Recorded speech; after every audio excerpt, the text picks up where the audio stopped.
Pour l'instant, le numérique, ça coûte très cher. Pourquoi? Parce que ça coûte du temps humain. Le temps humain, je vais faire une révélation à tous les blogs d'auteurs qui se posent des questions, eh bien le temps humain vaut beaucoup plus cher que le papier. C'est un truc fou, hein. Le papier, ça vaut rien à côté de la matière humaine. Donc forcément, le numérique coûte beaucoup plus cher que le papier. Pour une maison comme le Diable, le numérique, il y a un plan de construction d'outils maison d'édition avec les logiciels, les outils techniques qui nous permettent, et puis la numérisation, et puis la construction.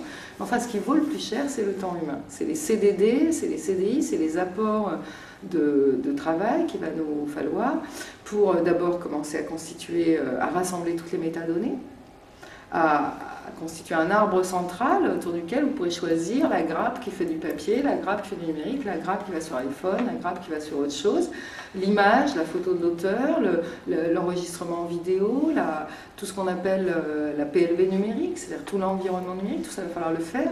Alors, s'il y a rien d'allemand, je vais lui donner un petit cours d'économie. Voilà, tout ça, ça coûte extrêmement cher. Ça veut dire qu'au début, comme on ne va pas vendre cher le livre numérique, parce que la valeur perçue n'est pas chère, d'un livre normal, d'un roman sans adjonction, si vous voulez, au format dématérialisé, vous n'allez pas le vendre au prix de papier. Personne ne va jamais l'acheter. Moi, je ne l'achète pas. Mon fils, il l'achète pas. D'ailleurs, surtout, on est quand même dans une culture du gratuit sur Internet. Du gratuit et tout est accessible. Donc, faut y aller. Puis, quand on fréquente Internet, on ne peut même pas oser prononcer une parole pareille.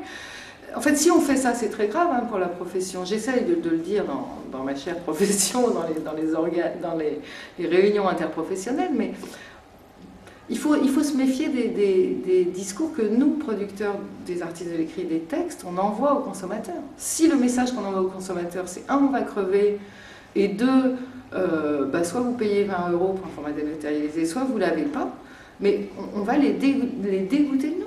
Et puis surtout, si les éditeurs ne sont pas bons, les auteurs s'en passeront. Et là, effectivement, on aura des... Moi, je pense d'ailleurs qu'il va y avoir une explosion de l'auto-édition. Tout le monde veut essayer, mais qu'ils essayent. Moi, je suis très ravie de ça.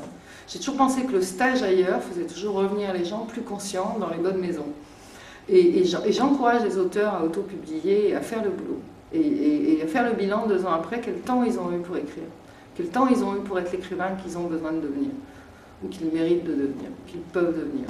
C'est un métier, éditeur. Et c'est un métier, on travaille, c'est un métier de galérien, quoi. Je veux dire, on n'arrête pas de bosser. On est à la fois entrepreneur, on est à la fois coach artistique, on est à la fois entraîneur, on est à la fois... On doit avoir des banquiers, et puis après on va aller parler littérature, et puis je veux dire, c'est un métier de fou. Donc si des gens pensent qu'ils peuvent s'économiser ce boulot, moi je dis super, mais ils vont revenir en disant... Alors maintenant, il faut que les éditeurs ils soient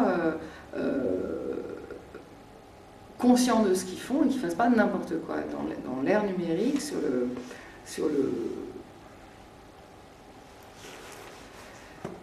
dans un premier temps, pendant 2 ans, je pense qu'on va... pendant 2 ans, ça ne crée aucun chiffre d'affaires si on est à des prix de vente réels. Faut être...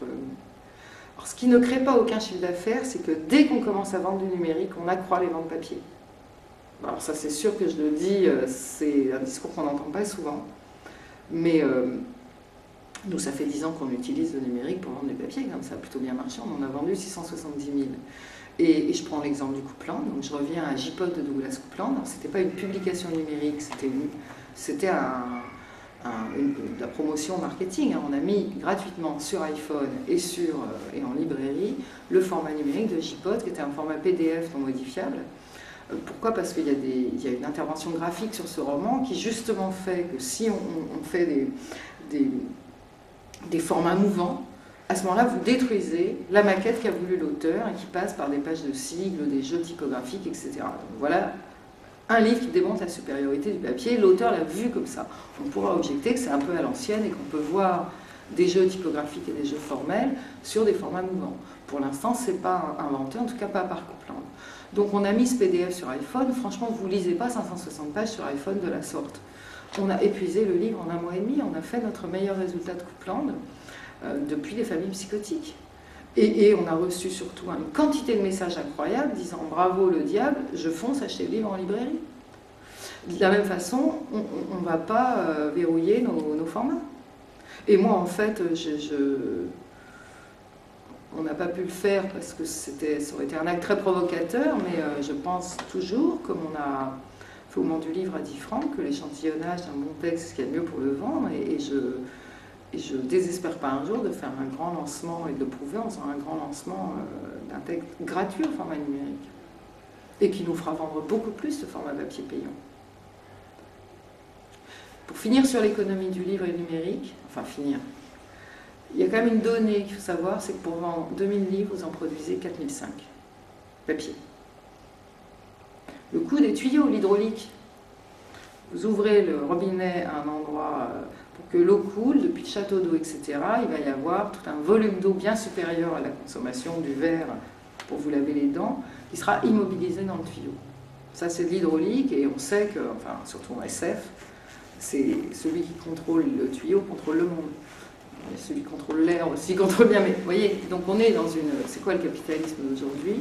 C'est un moment où les tuyaux étant construits, c'est ça qui génère de la rentabilité. L'invention du produit qui va dedans est devenue annexe et ne sert finalement à rentabiliser le tuyau. Donc ça donne une force terrible à celui qui a le contenu. Donc nous, on est producteurs de contenu. Le papier, si vous voulez, c'est un format gâchis. Dès que vous n'avez pas des ventes énormes qui permettent de réduire la proportion de cette zone tuyau, donc pour toutes les petites ventes, donc la plupart des ventes en littérature, des premiers textes, de la SF, de tout ça, vous jetez les 2 tiers de ce que vous produisez pour vendre en gros un gros tiers. Donc sur le plan de la rationalité économique, écologique, ça tue quelques arbres, et puis ça salit, puis la consommation, la production coûte de l'énergie. Donc par définition, c'est non écologique au possible. Donc le format numérique, il est écologique au possible. L'idée quand même à terme, c'est de prospecter les lectorats avec le numérique, qui est de diffusion simple, sans risque et économiquement rationnelle, pour construire suffisamment les textes et les publier ensuite en papier dans le format de la conservation. Et c'est ça ce qu'il faut réussir à faire avec le numérique. Et là, on sera dans une perspective efficace, écologique et compatible avec la survie de la planète, de notre profession. D'autant, on retrouvera en fait des rythmes qui ont été ceux de la diffusion de la littérature, par exemple au 19e, où on ne sortait pas les bouquins, on les a après publiés en feuilleton. Le numérique, c'est un format extraordinaire pour le feuilleton.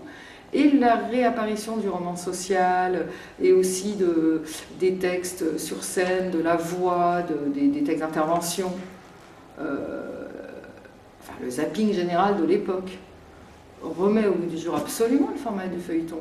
Et on a un outil extraordinaire. Donc, on peut aussi inverser la problématique et le paradigme et se dire, mais enfin, si le numérique nous permet à nous, éditeurs, d'économiser l'argent qu'on perd. Il faut quand même savoir que pour 4 livres publiés, il y a 3 livres qui sont déficitaires ou 2 livres. Donc le numérique nous permet cette économie-là.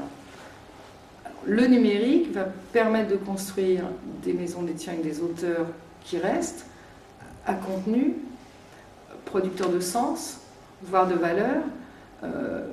Donc les textes pérennes vont sans doute être aidés, même dans leur version papier, par l'ère du numérique, alors que justement les textes qui s'oublient, ceux-là risquent de ne plus être produits. Donc, évidemment, il va y avoir des mutations considérables, parce que des grands secteurs, qui sont les secteurs qui, à mon avis, vont le plus muter, sont ceux du mass market de grande consommation. Les lectures addictives, la sci-fi, enfin c'est fini, mais ça aurait été la sci-fi dans les années 70, Star Trek, vous voyez, quand on vendait des dizaines de milliers d'exemplaires ou de Lois Macmaster-Bujold, etc. Ça c'est une époque finie, hein, le poche en SF a quand même beaucoup périclité, mais en fantasy, il n'est pas exclu que, parce que là on a des lectures répétitives où on enchaîne les textes, et en plus c'est des lectorats assez jeunes qui peuvent passer aux tablettes. Donc sur ces lectures addictives où les livres se remplacent, effectivement, le numérique peut créer des problèmes. Pour le poche, ça va être des mutations complexes. Le poche est en même temps un format très fort et assez extraordinaire. On vend du livre et qui se porte très bien et qui est bien plus fort que le grand format et la librairie, mais qui va muter et qui va être probablement un peu mis en cause par le numérique. Ça peut être un format de remplacement. En tout cas, aux États-Unis, c'est ce qui se produit. les lecteurs de Sentimental et de Polar passent aux tablettes. Alors c'est vrai qu'ils ont une facilité à rentrer dans le numérique sans doute supérieure à celle des lecteurs français, mais on ne sait pas. Par contre, il y a des secteurs qui vont être aidés s'ils le travaillent bien. C'est justement